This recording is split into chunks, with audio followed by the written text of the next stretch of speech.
Ini merupakan tugas dan cabaran sebagai Jawatan Pengarah Penyiaran Negeri Sabah, iaitu Encik Muhammad Yusni bin Muhammad Ali selaku sebagai Jabatan Penyiaran Malaysia RTM Sabah.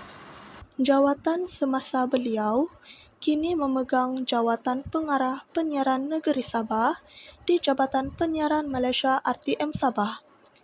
Perlantikan beliau disahkan sempena kunjungan hormat kepada Ketua Menteri di Srigaya Kota Kinabalu bersama rombongan Jabatan Penyiaran. Beliau memainkan peranan penting dalam mempromosikan agenda kerajaan negeri seperti projek Sabah Maju Jaya (SMJ) melalui saluran RTM. Encik Muhammad Yusni turut terlibat aktif dalam pelbagai program RTM seperti Jelajah Ramadan 2025 bersama Ketua Pengarah RTM untuk menyebarkan nilai kebajikan dan kebersamaan kepada komuniti. Berikut ialah bidang tugas serta cabaran yang dihadapi oleh Encik Muhammad Yusni bin Muhammad Ali sebagai Pengarah Penyiaran Negeri Sabah di RTM Sabah. Sebagai Ketua Jabatan RTM Peringkat Negeri, Encik Muhammad Yusni bertanggungjawab dalam pentadbiran dan kepimpinan, iaitu menyelia operasi harian RTM Sabah termasuk Sabah FM, TV1, TV2, siaran negeri dan unit-unit teknikal. Memimpin dan memantau lebih 100 kaki tangan dari pelbagai bahagian seperti berita, teknikal, kandungan, pengurusan dan penyiaran. Membentuk hala tuju strategik RTM di Sabah selaras dengan dasar kementerian. Yang kedua ialah kandungan dan program siaran.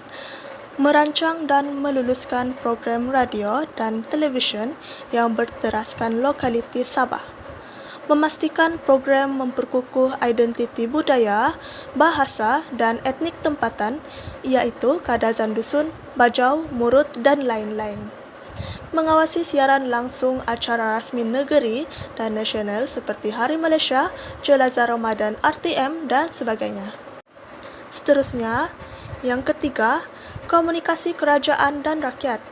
Menjadi jambatan penyampai dasar kerajaan kepada rakyat melalui media elektronik. Memberi liputan adil dan saksama kepada semua pemimpin negeri tanpa unsur politik berat sebelah. Dan akhir sekali, kerjasama dan jaringan komuniti. Berurusan dengan Ketua Menteri, agensi negeri, NGO dan masyarakat akar umbi dalam projek seperti program komuniti luar bandar, bencana dan pendidikan. Terdapat 5 cabaran yang dihadapi, iaitu pertama, liputan kawasan pedalaman. Sabah mempunyai bentuk muka bumi yang mencabar seperti kawasan bergunung, pulau dan pedalaman yang sukar dicapai oleh gelombang siaran radio atau televisyen. Cabaran mengekalkan transmisi konsisten di kawasan seperti Pensiangan, Nabawan atau Semporna. Kedua, kekangan sumber dan peralatan.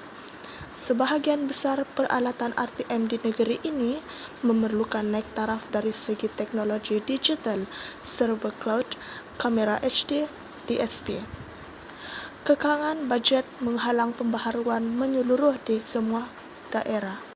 Yang ketiga, persaingan dengan media sosial. Generasi muda cenderung menggunakan TikTok, YouTube dan Netflix, menyebabkan siaran tradisional kehilangan penonton. RTM perlu bersaing dalam menyampaikan maklumat secara kreatif dan pantas. Yang keempat, kekangan bahasa dan demografi. Sabah mempunyai lebih 30 kumpulan etnik dengan bahasa dan dialek yang berbeza. Mencipta kandungan inklusif yang mewakili semua etnik memerlukan sensitiviti budaya dan kepakaran bahasa. Akhir sekali, kelima, penyelesaian kepada teknologi digital.